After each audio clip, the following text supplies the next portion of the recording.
যে কোনো নতুন দেশে যাওয়ার পরেই আপনাকে জব ম্যানেজ করার জন্য this is the first challenge হচ্ছে এটা। আসার পরে যখন আপনি ডকুমেন্টসগুলো ম্যানেজ করবেন, বাসাটা পাওয়াটাও ও সময় অনেক বেশি টাফ ছিল যখন আমি আসি। তো এনিওয়ে, আমি আমার বাসাটা পাইছি খুব সহজেই, যার ফলে ইউনিভার্সিটির পাশেই বাসা পাই, যেটা মানে লাকের ব্যাপার। আর অন দি আদার হ্যান্ড, যে জবের বিষয়টা, জব আসলে অনেক জায়গায় খুঁজতেছিলাম, এখানে ওখানে সেখানে খুঁজতে খুঁজতে এক সপ্তাহের ভিতরেই, এক সপ্তাহ বা 10 দিন লাগছে আর কি জবটা পাইতে আসলে। তো এখন যদি আমরা জব না খুঁজি তাহলে আমাদেরকে কেউ জব দিয়ে যাবে না। মানে এখানে তো এরকম কেউ নাই, আপনাকে জব খুঁজতে হবে, বেরোতে হবে, কথা বলতে হবে মানুষের সাথে। মানে আপনি ফিল শাই করলে হবে না। মানে এখানে এখন বুঝতেছি, এখন যখন আমি যেখানে কাজ করি, আমি ম্যানেজমেন্ট টিমে কাজ করি অ্যাজ এ জুনিয়র ম্যানেজার। তো ওখানে যখন কতগুলো মানুষ আসে জব খোঁজার জন্য, যে মানে আমার কাছে খুবই বেদনাদায়ক মনে হয়। মাঝে মধ্যে এমন কতগুলো মেয়ে আসে, শুধু আমাদের দেশের না, অনেক দেশের, মানে দেখলে তাকে মনে হবে যে মানে আমাদের দেশের নায়িকা, আমাদের দেশের সেলিব্রিটি যেগুলো বলে এগুলো ফেল। বাট এখানে এসে খুবই আস্তে আস্তে কথা বলে যে আই নিড জব। এনিওয়ে, তো জবটা এনিওয়ে এখন এখানে জব সেন্ট্রাল লন্ডনে নর্মালি হচ্ছে জব পাওয়াটা so tough, because everybody wants to come inside the city. So তখন আসলে না তো বলতে হয়। অন দি আদার হ্যান্ড, এটা খুবই ভিতরে একটা পীড়াদায়ক অবস্থা তৈরি করে যে মানে কোন লেভেলের মানুষগুলো আসলে এখানে এসে এই ধরনের কষ্ট করতেছে। যেটা বলতেছিলাম যে আমাদের যারা ইন্টারন্যাশনাল স্টুডেন্ট যারা এই সমস্ত দেশে আসে, যে কোনো দেশে যাওয়ার ফলেই যদি আপনি নিজে কথা না বলেন, নিজে নিজে যদি না হাঁটেন, এখানে ফ্রম দ্য বিগিনিং আপনাকে যদি অনেক বেশি স্টোর ভিজিট করে, অনেক বেশি অফিস ভিজিট করে যদি সিভিটা দিয়ে আসা যায়, অনলাইন অ্যাপ্লিকেশন তো থাকবেই। এখানে হচ্ছে সবচেয়ে বড় বিষয় হচ্ছে মানে পার্ট টাইম জবগুলোর ক্ষেত্রে হচ্ছে ফিজিক্যালি মুভ করাটা হচ্ছে সবচেয়ে ইম্পর্ট্যান্ট। আপনি যখন ফিজিক্যালি যাবেন তখন তারা সেটা দেখে ইয়ে করবে। হ্যাঁ, ইনস্ট্যান্ট তারা বলবে অনলাইন অ্যাপ্লিকেশন করার জন্য, সামটাইমস তারা ইনস্ট্যান্ট হায়ার করে ফেলে। মানে আমার ক্ষেত্রে এরকমই হয়েছে। আমার মানে আছে, আমি ম্যাকডোনাল্ডসে ইন্টারভিউ দিলাম, ম্যাকডোনাল্ডসে ইন্টারভিউ দেওয়ার পরে সেটা একজনের থ্রুতে হয়েছে। এক ভাইয়ে পাঠালো, ওখানে যাওয়ার পর ওদের সাথে আমি কাজ করলাম, যদিও আমি জীবনে কখনোই কোনো ফুড প্রোডাকশন আমি কাজ করি নাই। সো ম্যাকডোনাল্ডসে যাওয়ার পর আমার প্রথম দিনই ওরা আমার কাছ থেকে 5 আওয়ার্স, আমার মানে নর্মালি হচ্ছে 2 ঘন্টা হচ্ছে ট্রেনিং সেশন থাকে, আমি কাজ করছি 5 ঘন্টা। মেবি তাদের স্টাফ শর্টেজ ছিল। সো যখন এটা শেষ হওয়ার পরে আমাকে everything is fine, form fill up, এটা ওটা ম্যানেজার আমার সাথে কথা বললো, সব কিছু সাবমিট করার পরে বললো যে ইউনিভার্সিটির লেটার দেওয়ার জন্য। তো ইউনিভার্সিটির লেটারটা পাবো এই সময়। ইউনিভার্সিটি যখন কল করলাম, ইউনিভার্সিটি বললো যে it will take 5 days। So and this is not way of like they will not provide me any hard copy. So I'll have to apply online, then they gonna email me and 5 working days। So চিন্তা করলাম যে okay. And একদিন পরে maybe আমি just waiting for the university letter, my job is already done, job confirm. Just লেটারটা নিয়ে আমি head অফিসে জমা দিব, এরপরে ওরা আমাকে শিডিউল দিয়ে দিবে। তো একদিন পরে আমি যাই কেএফসিতে, প্যাডিংটন কেএফসি। সেখানে একজন তামিল বা শ্রীলঙ্কান এক ম্যানেজার, সে আমাকে কোনো কাজ না দেখেই সে আমার সাথে কথা বললো, কিছুক্ষণ কথা বললো যে ইউর জব ডান। সো সে আমাকে তখনই বললো যে কাজ করার জন্য, I don't know Y. So আমি বললাম যে হ্যাঁ, আম রেডি। অ্যান্ড সে ওখানে তারা ইউনিফর্ম দেওয়ার ক্ষেত্রে যখন তারা আমার জুতার সাইজ জিজ্ঞেস করলো, এখন আমার সাইজের জুতা ওখানে নাই, তো আমাকে বললো যে ইট ওয়াজ মেবি ওয়েডনেসডে। সো সে আমাকে বললো যে তুমি তাহলে ফ্রাইডে আসো, ফ্রাইডে জয়নিং। আমার প্ল্যানিং ছিল যেখানে আগে হয় আমি সেখানেই জয়েন করবো, বিকজ আই নিড জব।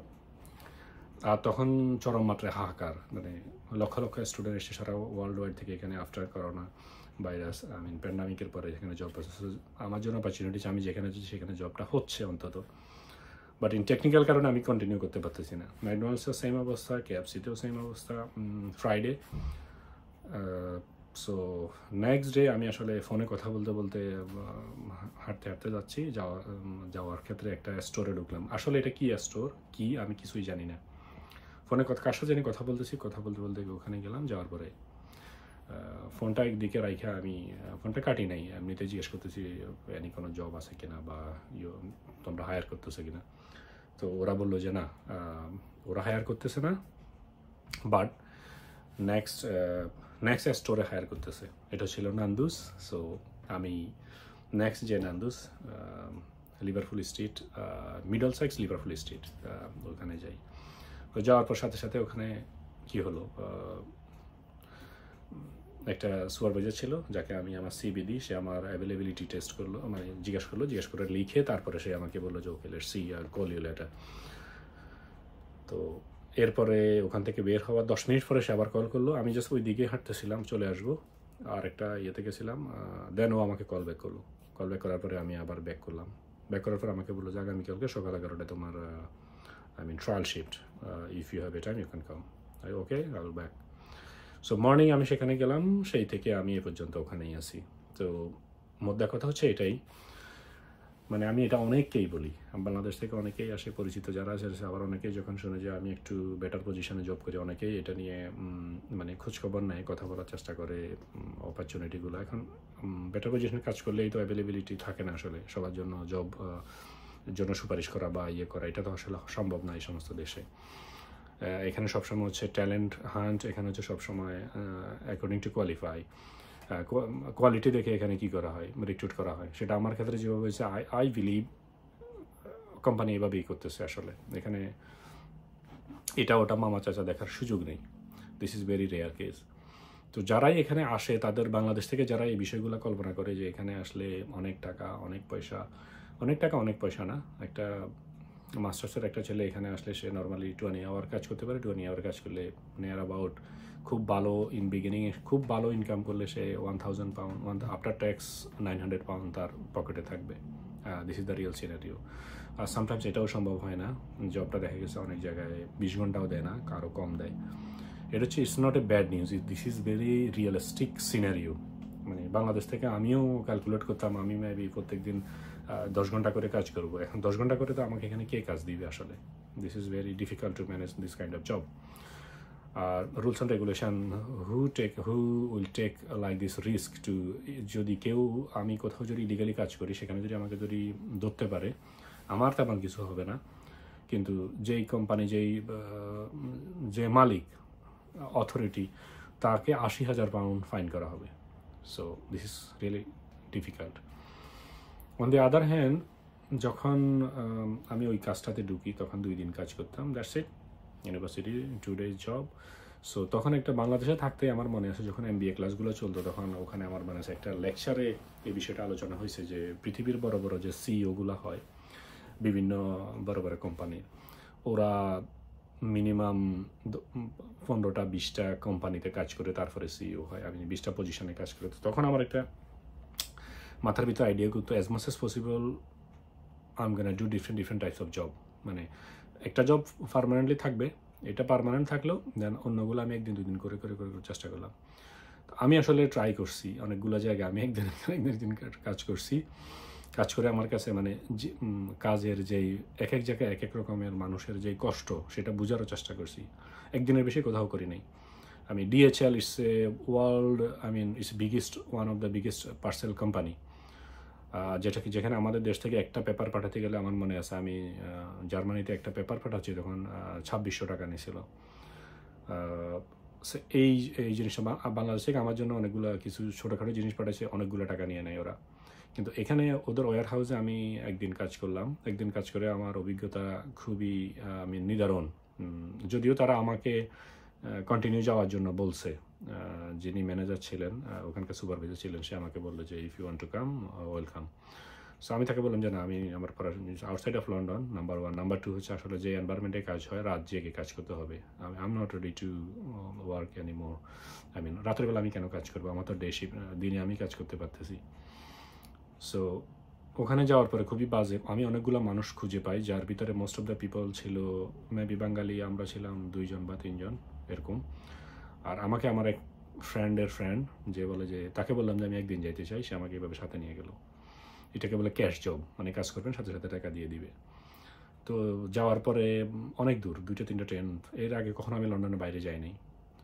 রাত মেবি 12টার দিকে আমরা সেখানে পৌঁছালাম। তারপরে হচ্ছে বড় বড় লরি থেকে ওখান থেকে আসার পরে কাজটা জব ইজ ভেরি সিম্পল। এখানে লরিগুলা থেকে মালগুলা বের হচ্ছে, বের হলে এখানে একটা বেল্টে দিয়ে দিচ্ছে, বেল্ট থেকে আপনি শুধু মানে এখানে হচ্ছে পোস্ট কোড অনুযায়ী, like every single post code আমাদের দেশের জন্য, আমি প্রত্যেকটা গ্রামে যে একটা পোস্ট অফিস আছে একটা পোস্ট কোড আছে, ওই পোস্ট কোড অনুযায়ী এখানে পোস্ট কোডটা আরও বেশি হাই, মানে অনেক বেশি পোস্ট কোড। সো প্রত্যেকটা পোস্ট কোডের জন্য দুইজনকে দেয়, যে এই পোস্ট কোডে দুইজন মানুষ থাকবে যারা এখান থেকে প্রোডাক্টগুলো নিয়ে এই পাশে সাজিয়ে রাখবে। কাজটা এতটুকুই, দিস ইজ ভেরি সিম্পল। কিন্তু কথা হচ্ছে কাজটা হচ্ছে রাত, মাঝে মধ্যে বলা হচ্ছে যে আমি যখন কথা বললাম মাঝে মধ্যে রাত 1টা থেকে সকাল 8টা-9টা পর্যন্ত চলবে আনটিল ফিনিশ। এখানে কোনো ধরাবাধা কোনো আওয়ার নাই। তো যাওয়ার পর ওখানে কিছু মানুষ দেখতে পেলাম যাদের অবস্থা খুবই জীর্ণশীর্ণ, যারা হয়তো বা আমার কাছে মনে হয়েছে ওই যে এজেন্সির মাধ্যমে ইউনিভার্সিটিগুলো থেকে ওই অঞ্চলের ইউনিভার্সিটিগুলোতে অ্যাডমিশন নিছে, তারা কখনো লন্ডনে হয়তো আসতে পারে নাই, কীভাবে আসবে, কোথায় আসবে, কে জব ম্যানেজ করে দিবে। তো আমি একজনের সাথে কথা বলতে বলতে তাকে জিজ্ঞেস করলাম যে আপনি কি কখনো মানে যেটা আমরা বলি এনআই জব, মানে গভর্নমেন্ট পে যেটা হয়, ওইটার জন্য অ্যাপ্লিকেশন করেন নাই? বলে যে না, আমি তো আসলে কীভাবে যাব। মানে যেটা ফিল করছি, মানে শুধু সে এই জবটাই করে, এই জবটা করে সে ইউনিভার্সিটির ফি দিচ্ছে, নিজে খাচ্ছে, মানে শরীরের যে এমন অবস্থা আমার কাছে মনেই হয় নাই যে মানে এখানে লন্ডনে বসে মানুষ একজন শারীরিক এবং মানসিকভাবে এত বিধ্বস্ত অবস্থায়, সে কিন্তু লন্ডনে বসবাস করতেছে। তার ফ্যামিলি হয়তো বা এটা নিয়ে অনেক বেশি প্রাউড ফিল করতেছে, আমার ছেলে লন্ডন থাকে, কিন্তু আসলে সে কী কাজ করতেছে they have no idea. So এখানে খুবই হৃদয় বিদারক, আমার কাছে খুবই খারাপ লাগছে এই বিষয়টা দেখে। আমার কাছে একটু ফুড ছিল শুধু, আমি ওইগুলো দিয়ে আসছি। আর তাকে বললাম যে আপনার যদি জব টব লাগে, সিবি টিবি, অনেক মানুষ সিবি করতে পারে না, দেখে এই দেশে আসার পরে সিবিটা বানাই দিই। আমি অসংখ্য মানুষকে সিবি করে দিই, আমার আশেপাশে যারা আছে সবার সিবি আলহামদুলিল্লাহ আমার করে দেয়া। তো ওকেও বলে আসছি, নাম্বার নিয়ে আসছি, প্রয়োজন হলে কল দিয়েন যদি সিবি লাগে, কোনো কিছু লাগে। মানে খুবই বেদনাদায়ক আসলে। সো সেজন্য হচ্ছে একটু সেন্ট্রাল লন্ডনের দিকে আসা অনেক বেশি জরুরি। আশেপাশে মানে পাশাপাশি থাকলে, আপনি শহরে থাকলে যে কোনো এক জায়গায় আপনার কী হয়ে যাবে, একটা না একটা ম্যানেজ হবে। কিন্তু outside of London, this is the sad story of my life in London. আমি এত বেশি মানে দুর্দশা অবস্থায় আমি কোনো মানুষকে লন্ডনে পাই নাই যে মানে বাঙালি স্টুডেন্ট এবং সে এইভাবে কাজ করতেছে, মানে তার কোনো আইডিয়াই নেই। সবচেয়ে বড় বিষয় যে সে বিষয়টা জানেই না। আমার কাছে আমি কথা বলে যেটা বুঝলাম, তার কাছে মানে সে যেটা করতেছে this is the right. So only because of তাকে এরকম একটা ইউনিভার্সিটিতে পাঠাইছে হয়তোবা, সে ওখান থেকে আর মুভ করতে পারে নাই। মুভ করে এখানে কীভাবে আসবে? সো এনিওয়ে, যারাই আসতে চাইবে তাদের প্রত্যেকেরই আসলে জেনে শুনে বুঝে এবং ট্রাই টু কাম, আপনার যদি কেউ না থাকে লন্ডনের দিকে আসা, নিজে যদি চেষ্টা করে আসা হয়, রেজাল্টটা ভালো হয়, সকল ধরনের ডকুমেন্টস ঠিক থাকে, everything will be fine. So এই পর্যন্তই জব এক্সপিরিয়েন্স। আমি অনেকগুলোতে আসলে জব করছি, এক্সপিরিয়েন্স শুধু এটা না। একটা ইতালিয়ান রেস্টুরেন্টে একদিন আমি জব করলাম, তারপর হচ্ছে আর কোথায় জব করলাম, উবারে ডেলিভারিতে আমি একদিন কাজ করলাম। একদিন কাজ করার জন্য আমি 500 পাউন্ড খরচ করছি শুধু একদিন কাজ করে এটা বন্ধ করেছেন। This is not my types of job, but ডেলিভারিটা এখানে খুবই পপুলার এবং ইজি টু অ্যাক্সেস, সবাই এখানে যাচ্ছে। কিন্তু আমি একদিন করলাম, আমি সব কিছু ম্যানেজ করছি, আইডি, সাইকেল সব কিছু করে একদিন করে আমি আর করি নাই। আমার কাছে মনে হচ্ছে no, this is not my job. তারপর হচ্ছে কি মেডিকেলে করলাম। মেডিকেলে করার পর তারা প্রথম দিকে অনেক বেশি অ্যাপ্রিসিয়েট করছে। আসলে আমি নর্মালি বাঙালিদের আন্ডারে জব করার জন্য আমি মানসিকভাবে কখনোই প্রস্তুত না। আমি সবসময় চাই যে আমি যেহেতু career growing, if you wants to your career if you wants to develop your career, you need to work more then smart you. আমার সাথে বেটার স্মার্ট পিপলের সাথে যখন আমি কাজ করব তখন আমি ভালো কিছু শিখবো। এটা it could be sometimes so much hard to adapt, but end of the day I am gonna learn something. This is the positive way. So আমাকে অতটুকু অবজার্ভ করার ক্ষমতা থাকতে হবে, যেটা আমি ফ্রম দ্য বিগিনিং আমি সেটা করার চেষ্টা করছি। সো ওই মেডিকেলে কাজ করার ক্ষেত্রে আমাকে প্রথমেই এইভাবে বলা হয়েছে যে আমাকে সেখানে ওরা রিক্রুট করে ফেলবে, মানে স্পন্সর করে ফেলবে। কিন্তু আমি 2 দিন কাজ করার পরে তাদের যে অ্যাটিটিউড, তাদের যে ম্যানার, তারা বাঙালির সাথে যেভাবে আচরণ করে, এটা আসলে আমি মেনে নিতে পারিনি। আমার সাথে কোনো কিছু হয় নাই, মানে তারা একে অপরের সাথে যেভাবে কথা বলে, এটা আসলে অন দি আদার হ্যান্ড আমি যখন ব্রিটিশদের সাথে কাজ করি সেখানে তো রেসপেক্টেড ওয়েতে আমরা কাজ করি, এটা আসলে অনেক বেশি পার্থক্য। তো যার ফলে আমি চিন্তা করলাম যে না, this is not my job. আমি জাস্ট তাদেরকে বললাম if you need any time maybe I'll come for helping you guys, but not for the permanent job. After that they called me several times, but most of the times আমি যাইতে পারি নাই because আমার job ছিল, অন্য ব্যস্ততা ছিল। But একবার না দুইবার আমি গেছি, যাই ওদেরকে 2-3 দিনের জন্য হেল্প করে আসছি এইভাবে। তো যেটা হচ্ছে আমি চাই সবসময়, যেহেতু আমি ব্রিটিশ না, বাট আমাকে ওদের সাথে যত বেশি থাকতে পারবো, অ্যাডাপ্ট হতে পারবো, তত বেশি আমার জন্য ভালো, আমি এটা বিলিভ করি। সো এটা ছিল জব এক্সপিরিয়েন্স বেসিক্যালি। আর একদিন অন্য আরেকটা বিষয় নিয়ে, জব এক্সপিরিয়েন্স নিয়ে কথা বলবো।